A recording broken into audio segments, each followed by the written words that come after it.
তোমরা যে মৌত থেকে তোমরা দৌড়াচ্ছ, উল্টো দিকে পালাচ্ছ, মৌত তোমাদেরকে খুঁজতেছে। ওয়া ইন্নাহু মুলাকিকুম, যে মৌত তোমাদের সাথে মোলাকাত করবে। কি করবে? মোলাকাত করবে, তোমার সাথে সাক্ষাৎ করবে। মৌত আসবে না আপনার, আমার মৌত আসবে না।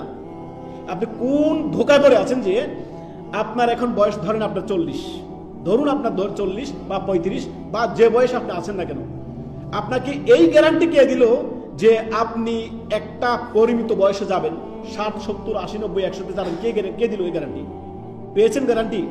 1 মিনিটের গ্যারান্টি আছে, 10 সেকেন্ডের গ্যারান্টি আছে, এখান থেকে উঠে যাবেন গ্যারান্টি আছে, এই দার্স থেকে উঠে গিয়ে আমরা আবার আরো কাজকর্ম করবো গ্যারান্টি আছে? কিচ্ছু নাই ভাই, ওয়াল্লাহি ধোকা ছাড়া অন্য কিছু না।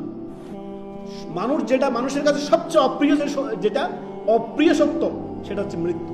মৌতকে কেউ পছন্দ করে না, সবাই বাঁচতে চায়। আল্লাহু আকবার। সেই দুনিয়ার হায়াতটা যদি সেটা নেক হায়াত হয়, দুনিয়ার হায়াতটা যদি সলেহ সৎকর্মের হায়াত হয়, তাহলে তো আলহামদুলিল্লাহ। আর যদি গুনাহের হায়াত হয়, অবাধ্যতার হায়াত হয়, মাসিয়াতের হায়াত হয়, সীমালঙ্ঘনের হায়াত হয়, এই হায়াতের মধ্যে কি আছে বলেন? উল্টো আযাবের কারণ হবে এই হায়াত, তাই না? আল্লাহ আমাদের সকলকে নেক হায়াত দান করুন। যাক, এই আয়াতটি আপনার দেখেন, আপনার এই যে আমাদের ঢাকাতে যে গতকালে একটা দুর্ঘটনা ঘটে গেল, আপনি কি চিন্তা করেছেন? এই কোমলমতি ছাত্ররা, ছোট ছোট বাচ্চারা, সুবহানাল্লাহ, তারা কি কখনো ভেবেছে এই কথা যে এই কিছুক্ষণের মধ্যে মালাকুল মউত আমাদের সামনে আসবে আর মৃত্যুর ফেরেশতা এসে আমাদের সবার আপনার রূহটা নিয়ে যাবে? তারা কি ভেবেছে? কখনো ভাবেনি। সুবহানাল্লাহ। এখন আমিও ভাবি না, যেমন আমি আপনি ভাবছি না, ঠিক তেমনি তারাও ভাবেনি।